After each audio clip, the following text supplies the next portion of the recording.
घोंसले के भीतर दो नन्हे बच्चे चिंकू और पिंकू भूख के मारे बिलख रहे थे। मम्मा, भूख लगी है, क्या कुछ खाने को मिलेगा मम्मा? पेट में कुछ नहीं है मम्मा, कुछ ला दो ना। चिकी की आंखें भर आईं।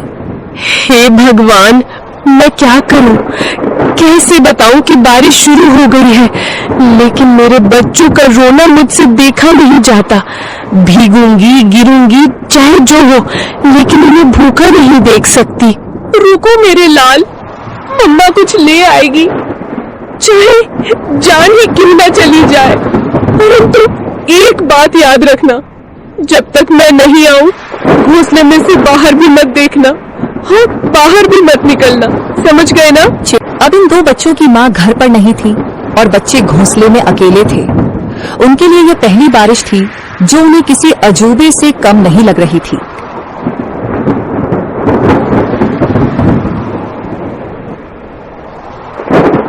चिंकू बार बार गर्दन बाहर निकालकर देख रहा था। अरे पिंकू, सुन रे, ये क्या चीज ऊपर से टपक टपक गिर रही है? कोई रो रहा है क्या? पिंकू घोंसले के कोने में दुबक कर बैठा था। अबे मूर्ख, रोने की आवाज नहीं है ये, बारिश है बारिश, आसमान बरस रहा है। पर ये आवाज कितनी डरावनी है, और पानी, इतना सारा पानी कहाँ से आता है रे?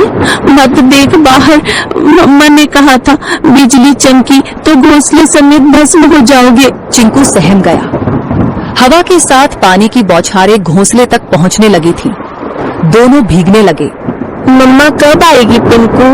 भूख लग रही है यार, और डर भी। पिंकू कुछ नहीं बोला, उसकी आंखों में चिंता थी। मम्मा ने कहा था कि अगर मैं देर से लौटूं तो घबराना मत, चुपचाप बैठे रहना, डर से बड़ा कोई शिकारी नहीं होता। चिड़िया खाना लेने के लिए चली जाती है। चिकी चिड़िया को जंगल में कुछ गेहूं मिले। उसने वो गेहूं को अपनी पतली टांगों से पकड़ा और तेज बारिश में फिर से बच्चों के पास लौटने की ठान ली। बारिश और हवा में अपना जोर दिखाना शुरू कर दिया था। उसे ना चाहते हुए भी एक पेड़ की डाल पर बैठना पड़ा। हे राम, बच्चे अकेले हैं, घोंसला खुला है और ये बारिश बढ़ती ही जा रही है। यदि बारिश थोड़ी सी भी कम हो तो मैं सीधी दौड़ती हुई उड़कर अपने बच्चों के पास पहुंच जाऊंगी। तभी बगल की डाली पर टोनी तोता फुर्र से आकर बैठा। अरे टुनी बहन, तू यहाँ क्या कर रही है इस तूफानी बारिश में? तुम्हें होश भी है कि बच्चे अकेले हैं? टोनी भाई, क्या करूं, उड़ नहीं पा रही, पंख गीले हो गए हैं। बहन, कल की बात बताऊं, मैं कबूतर बहन के घोंसले के पास से जा रहा था। क्या हुआ वहाँ? बहन, एक सांप आया था, बहुत लंबा और काला, चुपचाप डालियों के पीछे पीछे सरकता हुआ सीधा घोंसले तक पहुंच गया। फिर किसी ने देखा नहीं? मैंने देखा, मैं ऊपर ही उड़ रहा था। जब देखा कि सांप कबूतर के बच्चों के ऊपर झपटा, मैं चीखा जोर से, सांप सांप। सब पक्षी इकट्ठा हो गए, लेकिन तब तक बहुत देर हो चुकी थी। वो दो बच्चों को निगल गया बहन। चिकी सन्न रह गई। टोनी का चेहरा भावुक हो उठा। और जब कबूतर बहन आई ना,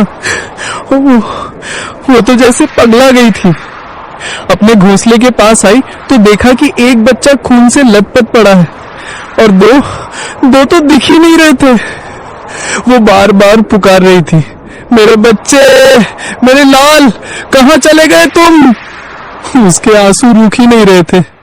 अपने बचे हुए एक बच्चे को उसने पंखों में दबा लिया और फिर चुपचाप बैठ गई, जैसे दुनिया ही खत्म हो गई हो उसकी। मैं बता नहीं सकता कितना दर्द था उस माँ की आंखों में। टोनी की आंखें भर आईं। टोनी बोला, तू समझ रही है ना बहन, ये बारिश सिर्फ पानी नहीं लाती, भूख से तड़पते शिकारी भी लाती है। जल्दी निकल, पेड़ों की आड़ लेकर जा, मत रुक अब। चिकी चिड़िया उड़ती है और अपने घर की ओर जाती है। पार्ट 2 देखने के लिए वीडियो को लाइक करें, चैनल को सब्सक्राइब करें।